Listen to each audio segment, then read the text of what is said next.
Manajemen makna terkoordinasi. Bab ini menjelaskan mengenai pentingnya koordinasi makna guna mengatasi krisis akibat perbedaan makna yang melibatkan dua individu, dua kelompok, dan dua budaya yang berbeda. Teori ini dikembangkan oleh Barnett Peirce dan Vernon Cronin, berfokus pada resolusi konflik dengan mengembangkan beberapa model untuk digunakan dalam teori ini. Bab ini diawali dengan kisah di zaman tiran yang menyelesaikan masalah sengketa melalui cara tiran atau kekerasan. Pertengahan abad ke-5 sebelum Masehi, cara tiran ini digantikan dengan cara musyawarah. Menurut mereka, cara ini merupakan penghargaan terhadap akal budi mereka sebagai manusia. Jadi mereka memutuskan untuk mendirikan lembaga peradilan untuk mengadili segala macam sengketa. Selanjutnya, mereka secara tidak sengaja menemukan bahwa ternyata ada jenis komunikasi yang lebih persuasif dibandingkan dengan komunikasi lain. Dan ternyata ada beberapa di antara mereka yang lebih terampil atau lebih cakap berkomunikasi dibandingkan yang lain. Lalu keterampilan mempersuasi dijadikan komoditas, sesuatu yang memiliki nilai jual dan membuka peluang bisnis. Mereka kemudian disewa untuk menjadi pembicara atau menjadi trainer pidato. Melalui seni persuasi, beberapa di antara mereka atau pendengar mulai belajar membedakan yang baik dari yang buruk. Seni persuasi ini kemudian menjadi benang merah penting sepanjang perkembangan kebudayaan Barat. Selanjutnya di abad ke-20, permasalahannya masih sama. Ada yang menyelesaikan konflik dengan cara barbar. Masyarakat mengalami kemunduran dan lebih memilih cara brutal. Namun di sisi lain, masih banyak yang konsisten menggunakan cara-cara dialog dengan melembagakan jenis komunikasi yang lebih persuasif. Barnett meyakini bahwa konflik yang terjadi seperti peristiwa 11 September merupakan contoh dari kegagalan komunikasi, atau dengan kata lain ini merupakan akibat dari makna yang tidak terkoordinasi. Dalam menjelaskan pandangannya mengenai keberhasilan dan ketidakberhasilan makna terkoordinasi, Barnett memberikan dua contoh peristiwa komunikasi. Yang pertama, pertemuan antara Amerika Tengah dan Amerika Utara. Jadi selama tahun 1960-an hingga tahun 1980-an, wilayah Amerika Tengah termasuk El Salvador terlibat perang saudara. Puncaknya adalah peristiwa penyerangan yang dilakukan tentara El Salvador di asrama Jesuit University dan membantai 6 profesor yang dianggap sebagai pihak oposisi pemerintah. Loyola University Chicago sebagai sesama lembaga pendidikan teologi ingin membantu saudara-saudara rohaniawan mereka agar pulih dari perang saudara dan mengupayakan perdamaian di El Salvador. Oleh karenanya diadakanlah pertemuan khusus antara Loyola University Chicago sebagai perwakilan Amerika Utara dengan rekan akademisi mereka di Universitas Amerika Tengah. Dalam upaya menghindari konflik akibat perbedaan budaya, perwakilan Amerika Utara sebagai pihak tamu sepakat untuk tidak menyusun agenda dan fokus untuk membangun hubungan. Sementara itu, perwakilan Amerika Tengah selaku tuan rumah terlebih dahulu menyusun agenda untuk menjamu tamu mereka dan membuat proposal kerjasama. Dari sini dapat dilihat bahwa Amerika Tengah dan Amerika Utara memiliki pemikiran yang sama dalam mengupayakan perdamaian. El Salvador membuat pertimbangan terhadap budaya Amerika Utara sebagai tamu mereka, begitupun sebaliknya, sehingga pertemuan tersebut berlangsung saling menghormati. Peristiwa komunikasi selanjutnya adalah dua moralitas terorisme. Ini adalah peristiwa pengeboman yang terjadi di New York, Amerika Serikat pada tahun 1993 dan menetapkan Ramzi Ahmad Yusuf sebagai terdakwa pelaku pengeboman tersebut. Dalam sidang putusan, Yusuf dipersilahkan untuk menyampaikan pernyataan terakhir, bukannya menyampaikan rasa bersalah dan penyesalan atas tindakannya. Yusuf memiliki pandangan yang berbeda dengan hakim. Menurutnya, yang dia lakukan merupakan sesuatu yang terhormat di hadapan Tuhannya, menyatakan bahwa teroris sesungguhnya adalah Amerika Serikat dan yang dia lakukan adalah menentang kezaliman Amerika Serikat dan Israel. Setelah Yusuf memberi pernyataan, Hakim Kevin Duffy menjatuhkan hukuman 240 tahun penjara. Davi melampaui wewenangnya sebagai hakim dengan merekomendasikan kurungan sel isolasi untuk Yusuf, ditambah denda 4,5 juta dolar dan ganti rugi sebesar 250 juta dolar. Hakim Davi menambahkan bahwa Yusuf mengkhianati prinsip agamanya sendiri dengan mengatakan bahwa Yusuf tidak memuja Allah sebab Yusuf adalah iblis. Dua peristiwa komunikasi di atas merupakan contoh dari makna terkoordinasi dan makna tidak terkoordinasi. Peristiwa pertemuan antara Amerika Tengah dan Amerika Utara merupakan contoh makna terkoordinasi. Keduanya menyadari bahwa mereka masing-masing menggunakan kode budaya yang berbeda dan perlu untuk saling menyesuaikan kode budaya tersebut.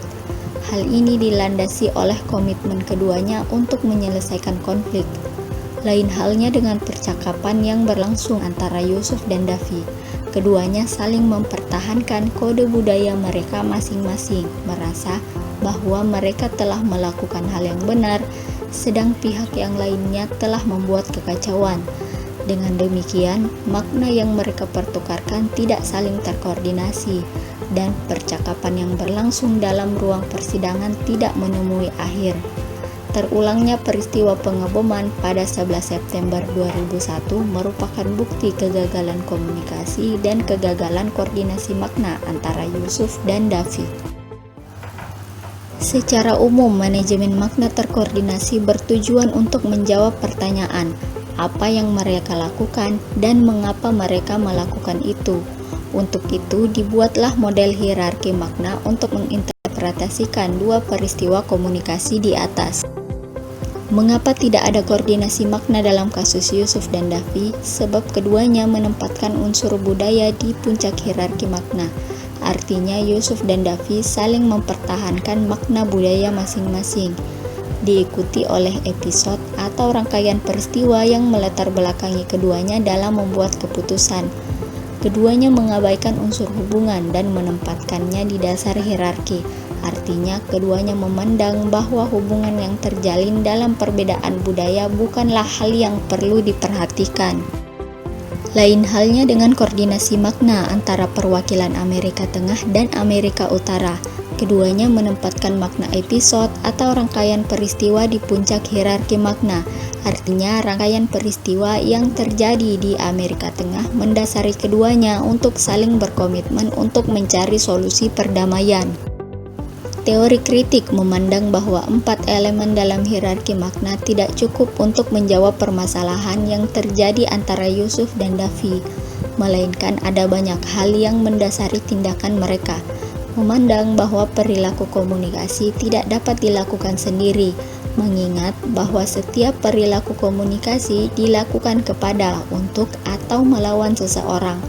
Untuk menjawab itu, maka dibuatlah model serpentin atau berliku. Model serpentin atau berliku-liku pada gambar berikut dirancang untuk menarik perhatian pada keseragaman proses komunikasi dan bagaimana hal itu terungkap seiring berjalannya waktu. Gerakan berliku seperti ular dalam model ini bergerak naik dan turun dari makna orang yang menghasilkan tahap pertama ke makna orang yang merespon atau tahap kedua, dan dari kiri ke kanan melalui urutan tindakan, menjelaskan bahwa individu bukan merupakan unsur tunggal atas apa yang mereka lakukan, melainkan melibatkan beberapa unsur dan serangkaian peristiwa yang menyertainya. Selanjutnya, CMM sebagai teori praktis. Tujuan utama dikembangkannya teori ini adalah bagaimana agar teori CMM bisa berkontribusi bagi praktisi, terapis, psikiater, atau mediator untuk diaplikasikan dalam kehidupan sosial, misalnya pada peristiwa komunikasi antara Yusuf dan Davi. Teori CMM ini diharapkan bisa dijadikan bahan evaluasi guna mengurangi dampak yang akan ditimbulkan, seperti sikap anti barat, Islamfobia, atau terulangnya tindakan terorisme serupa. Oleh karenanya, Barnett mengembangkan dua model. Yang pertama, model Daisy, yang digunakan untuk mengeksplorasi kekayaan peristiwa komunikasi. Komunikasi yang terjadi di antara Yusuf dan Davi tidak hanya merupakan komunikasi yang melibatkan dua orang, namun merupakan pertukaran makna yang dilakukan secara bergiliran dan menjadi percakapan yang panjang melibatkan negara, budaya, agama, ideologi, dan lain-lain, termasuk orang-orang yang tidak hadir di persidangan. Selanjutnya, model LWWT merupakan singkatan dari komponennya, yakni cerita hidup, kisah yang belum pernah diceritakan, kisah yang belum pernah didengar, kisah yang belum pernah diketahui, cerita yang diceritakan, dan orang yang bercerita. Misalnya untold story atau kisah yang belum pernah diceritakan. Dalam peristiwa pertemuan antara Loyola University Chicago dan Universitas Amerika Tengah adalah bahwa Amerika Serikat secara terang-terangan mendukung pemerintahan El Salvador secara finansial selama 10 tahun perang melawan warga negaranya sendiri, bahkan dengan sengaja menutupi fakta pelanggaran HAM yang dilakukan oleh pemerintah.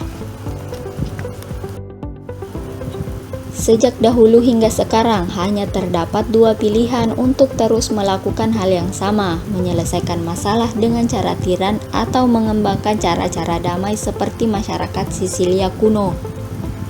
Tantangan saat ini adalah menemukan cara berperilaku untuk menciptakan dunia sosial yang baik, bukannya perang budaya, tapi sebaliknya, membuat kerangka kerja di mana individu dan kelompok dapat menemukan kenyamanan dan stabilitas tradisi mereka, tanpa menyangkal persamaan derajat manusia dengan melampaui pola komunikasi dan perbedaan budaya. Kontribusi CMM untuk membuat dunia sosial yang lebih baik. Pertanyaan penting mengenai apa alasan yang baik untuk membuat keputusan di antara pernyataan yang saling bertentangan. Unsur terpenting adalah kemauan dan keterampilan.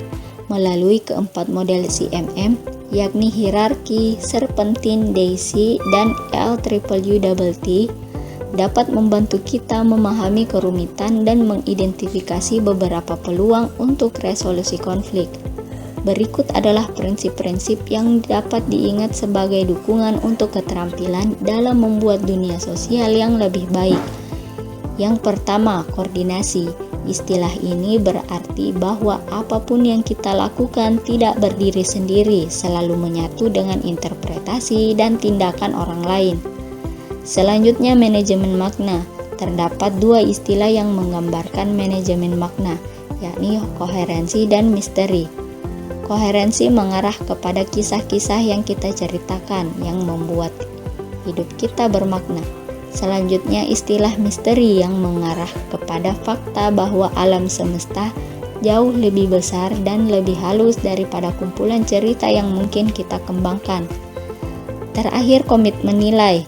Teori kritik dan praktik seperti CMM tidak dapat mengklaim nilai objektivitas dan nilai yang berdiri sendiri. CMM adalah bagian dari kajian filsafat dan teori sosial yang mengakui bahwa setiap teori tentang dunia sosial juga merupakan bagian dari dunia sosial tersebut, dan karenanya tidak bisa berpura-pura untuk bersikap objektif yang hanya mencerminkan teorinya saja.